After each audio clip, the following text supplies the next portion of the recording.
നിസ്കരിക്കാൻ നിൽക്കുന്ന ആളുകളെ പറ്റി നോക്ക് നിങ്ങൾ. ഇൽമുള്ളവനാണോ അല്ലാത്തവനാണോ എന്ന് പെട്ടെന്നറിയും. എങ്ങനെ അറിയും?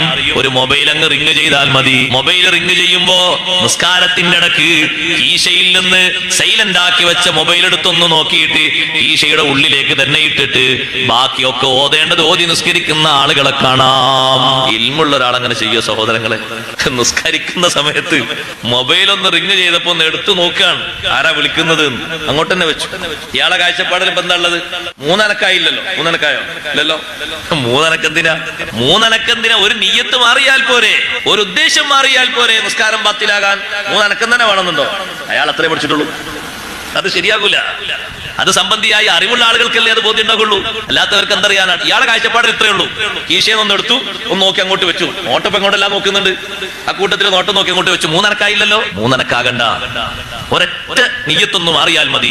സംഗതി നബി സല്ലല്ലാഹു അലൈഹി വസല്ലം പറയുന്നു, 99ഓളം രോഗങ്ങൾക്ക് മരുന്നാണ് മുഅ്മിനേ. ലാ ഹൗല വലാ ഖുവത ഇല്ലാ ബില്ലാഹ്.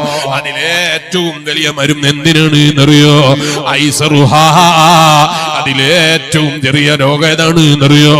അൽ ഹമ്മു, ടെൻഷനാണ്. മുഹമ്മദുർ റസൂലുള്ളാഹി. കേൾക്കുന്ന ചെറുപ്പക്കാരെ, സോഷ്യൽ മീഡിയകളിൽ കണ്ണു തിളക്കപ്പെട്ടപ്പോ അറിയാതെ നിങ്ങളുടെ ജീവിതത്തിൽ ടെൻഷൻ പിടികൂടിയിട്ടുണ്ടോ? അറിയാതെ ടെൻഷനിലകപ്പെട്ടു പോയിട്ടുണ്ടോ? എന്ത് പ്രയാസമുള്ളോ?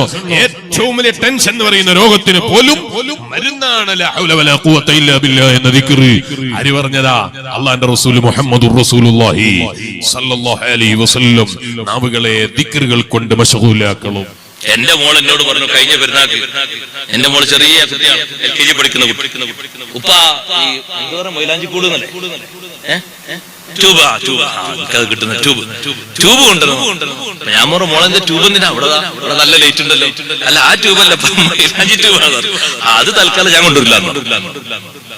അത് എന്നില്ലത് പ്രതീക്ഷിക്കേണ്ടില്ല. നിനക്ക് നല്ല രണ്ട് നല്ല മിഠായി കൊണ്ടുവരാം, കഴിക്കാൻ പറ്റും. പെരുന്നാളല്ലേ, സന്തോഷത്തിന്റെ ഒരു മധുരം, അത് കൊണ്ടുവരാം. പിന്നെ നിന്നെ മുടിക്കൂടെ കൊളുത്താൻ പറ്റിയ നല്ല 2 ക്ലിപ്പും കൊണ്ടുവരാം, അവരെ സന്തോഷിപ്പിക്കാൻ വേണ്ടി. ഇത് ഞാൻ കൊണ്ടുവരാം. അത് എന്റെ പക്കത്ത് പ്രതീക്ഷിക്കും വേണ്ട. അതെന്താ ഉപ്പ മൈലാഞ്ചിട്ട് എന്താ കുഴപ്പം? അല്ല, അത് നിനക്കിടാൻ പാടില്ല. വിവാഹിതരല്ലാത്ത പെൺകുട്ടികൾ മൈലാഞ്ചിടുന്നത് കറാഹത്താണ്.